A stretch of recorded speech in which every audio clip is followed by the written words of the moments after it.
이제 고객 서비스와 커피 산업에 대해서 좀 얘기를 해볼게요. 매일매일 하시는 루틴 중에 이건 진짜 나 무조건 매일 해야 돼 하는 바리스타를 꿈꾸는 사람들에게 해주고 싶은 말.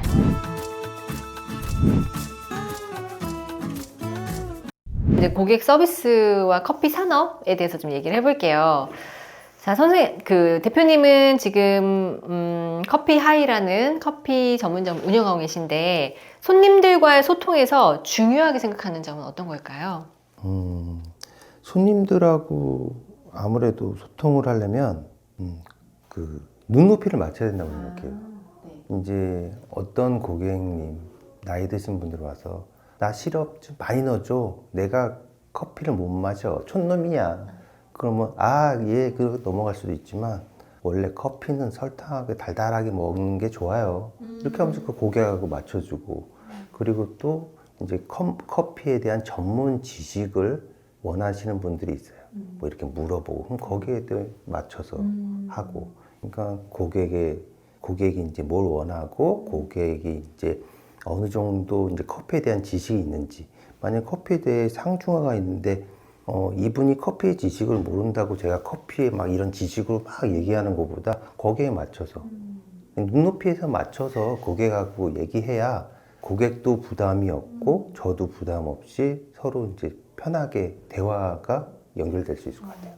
근데 이런 눈높이 교육 너무 좋아요. 그리고 이제 모든 산업에서 사실은 서비스업은 다 눈높이를 해야 되는데, 사실 대표님은 제약회사 근무를 하셨잖아요. 그렇다면 그냥 사무직이었을 텐데, 아니, 저 영업직이었어요. 아, 영업직이셨어요? 어쩐지. 이게 지금 딱 영업 마인드거든요. 고객 눈높이 생각하고, 고객 먼저 생각하고, 지금 얘기하는 곳곳에 다 고객에 대한 그 진심 어린 마음이 있어서, 이상하다. 이분은 어디서 이걸 배우셨지? 날 때부터 이러셨나? 라는 생각을 했는데, 영업직이셨어. 네, 이제 드디어 의문이 풀렸습니다. 고객에게 커피를 추천할 때 주로 어떤 점을 강조하시나요? 예를 들어서 드립으로 홈카페에서 드시는 분들 같은 경우에는 이제 원두에 대한 설명이 이제 하게 되겠죠. 간단하게 크게 이제 단맛을 좋아하십니까? 뭐 고소한 맛을 좋아하십니까? 뭐 신맛을 좋아하십니까? 거기서 이제 분류 나누셔서 뭐 어떤 커피를 추천해 드릴까? 그리고 이제 만약에 이분이 고소한 커피만 좋아하시고 신맛 나는 커피를 안 좋아하세요. 그래서 저는 신맛도 추천해 드려요. 드셔보세요. 네. 서비스를 드립니다. 드리고 드시다가 드실만 하세요? 그럼 두 개를 섞어 보세요. 집에서. 블렌딩 하시는 겁니다.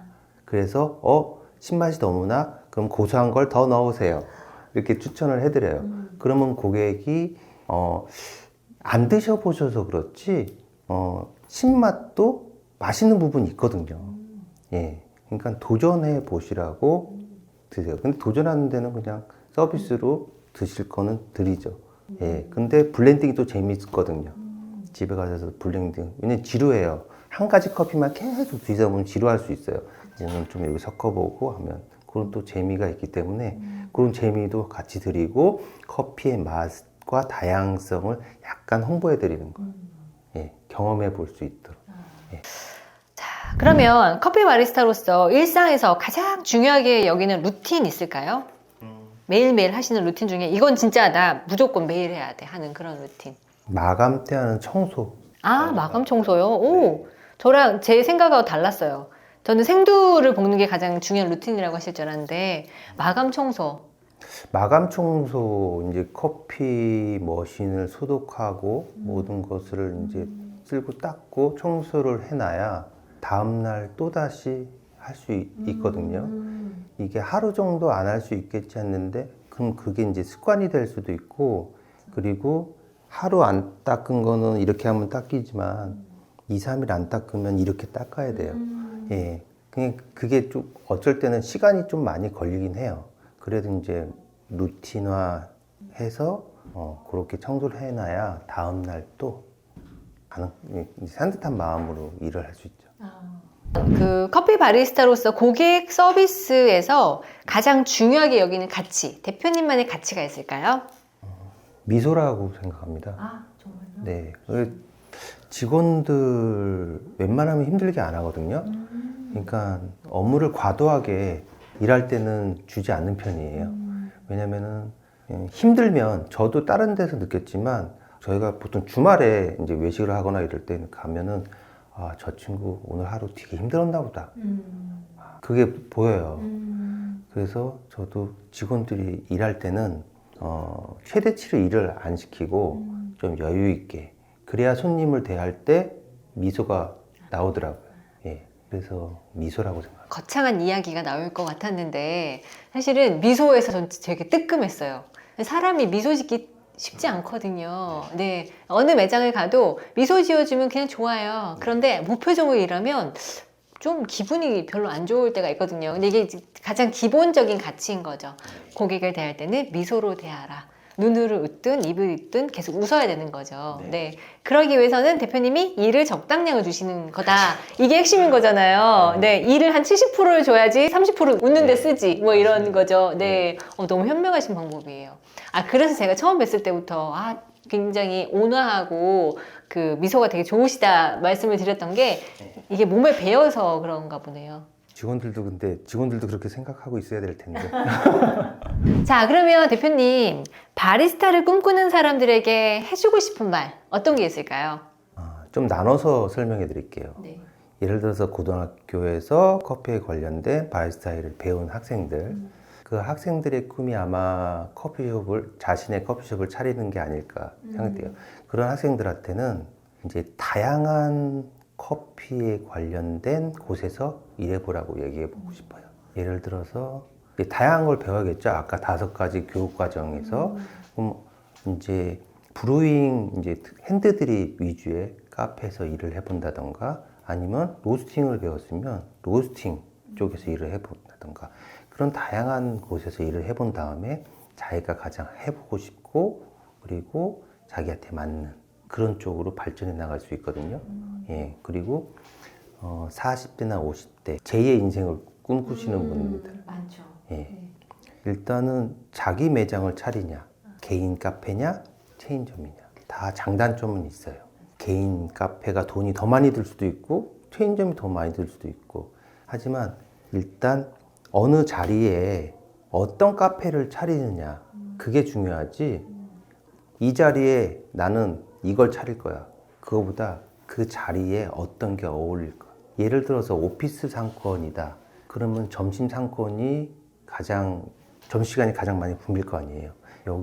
여기에다가 인스타 카페 같이 막 그렇게 회전이 힘든 그런 카페보다는 왜냐면 유지 비용도 많이 들고 큰 평수면 당연히 비쌀 것이고 그런 데보다는 약간 테이크아웃 위주로 갈 수도 있고 이렇게 분류도 잘 하셔야 되고 시장 조사도 잘 하셔야 되고 사전에 공부도 많이 하셔야 되고 준비를 많이 하시면 이제 비용도 적게 들고 실패 확률도 적고 카페가 10개를 열면 보통 5개는 문 닫는다고 해요. 맞아요. 그리고 3개는 돌아가고 있고요. 돌아간다는 의미가 카페가 한 달 유지하는데 엄청나게 돈이 들어가는 게 아니에요. 인원이 많으면 당연히 그 인건비가 많이 들겠지만은 인건비가 별로 없이 예를 들어서 15평 정도 되는 20평 미만의 10평에서 15평에 혼자서 하시는 분들 많거든요. 인건비 안 들고 재료비 많이 안 드니까 그냥 돌아가는 카페가 많아요. 그런 카페도 거의 문 닫을 확률이 많은 카페 중에 하나죠. 혼자 일하는 게 어떻게 보면 편할 수도 있지만 한계가 있을 수 있어요. 그러니까 그런 걸 다 따져보시고 그래도 나는 혼자서 어느 정도 시간을 투자해서 이 정도의 수익을 창출할래. 보통 저한테 카페를 이제 개업하려고 상담하시는 분들도 있어요. 지인을 통해서. 그러면 제가 항상 물어보는 게 그럼 하루에 몇 잔 정도를 파시면 될 것 같은 상상을 해보셨습니까? 그럼 한 100장 정도는 팔아야죠. 100잔이 쉬운 게 아닙니다. 처음에. 예. 그렇죠. 근데 쉽지 않은데 그거를 돈으로 환산하면 또 황당해요. 얼마가 되질 않아요. 맞아요. 네. 3,000원짜리라고 했을 때 30만 원인 거잖아요. 근데 거기에 나갈 거 빼고 네. 뭐 여기 이것저것 빼면은 네. 한 10만 원 남나요? 그러니까 어려운 거죠. 맞아요. 예. 그게 그러니까 이게 이제 혼자 하냐, 둘이 하냐, 그리고 이제 평수가 이제 어느 정도에 따라 그리고 내가 1층에서 할 거냐, 2층에서 할 거냐. 전략이 다르거든요. 요새는 또 몇 년 전부터 2층에도 많이 들어가요.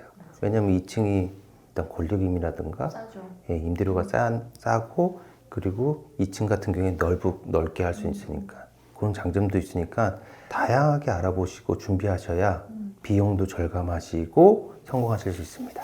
자, 오늘요 커피 바리스타의 세계에 대해서 좀 알아봤고요. 커피 하이를 운영하고 계시는 한창헌 대표님 모시고 얘기 나눠봤습니다.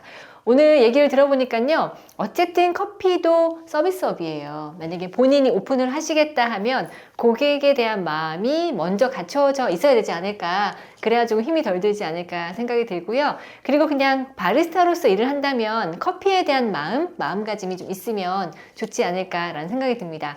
커피 바리스타는 사실은 꿈을 키워보는 분들이 되게 많아요. 그래서 오늘 제가 좀 꼭 모시고 싶었고요. 오늘 이야기를 통해서 아, 바리스타의 세계는 이렇구나 라는 생각을 가지시고 꿈을 가지고 계신 분들은 시작해보시면 좋을 것 같습니다. 예전에 그 나영석 PD가 말했던 얘기가 이제 기억이 나는데요. 아까 꾸준히라는 말씀을 하셔서 생각이 났어요. 예전에 나영석 PD가 그랬대요. 되게 대단한 일을 하는 사람이 대단해 보였대요. 그런데 이제는 그 일을 꾸준히 하는 사람이 대단해 보인다라는 얘기를 하는데 제가 진짜 깊은 공감을 했거든요. 아까 말씀하시는 목표를 말씀하셨잖아요. 목표를 그냥 꾸준히 단거를 더 확보하는 거라고 말씀을 하셨는데 목표는 대단해야 된다고 생각하지만 사실은 이 말씀이 진짜 힘든 일이거든요. 꾸준히 무언가를 한다는 것. 제약회사를 10년간 일을 하셨다가 나오셔서 지금 바리스타로 10년 이상 일을 하고 계신데 지금 꾸준히 하고 계시잖아요. 그래서 정말 이 부분에 대해서 정말 저는 너무 대단하다고 생각합니다. 자, 세상에 대단한 일이 되게 많지만요, 여러분. 꾸준히 할 수 있는 일을 찾아보시고 그 일을 이렇게 파고 파다 보면 어느새 전문가가 되어 계실 겁니다. 오늘 알고잡스 바리스타님 모시고 얘기 나눠봤고요. 이만 마무리하도록 하겠습니다. 오늘 잘 시청해 주셨다면 좋아요와 구독 부탁드립니다. 여러분 감사합니다. 감사합니다.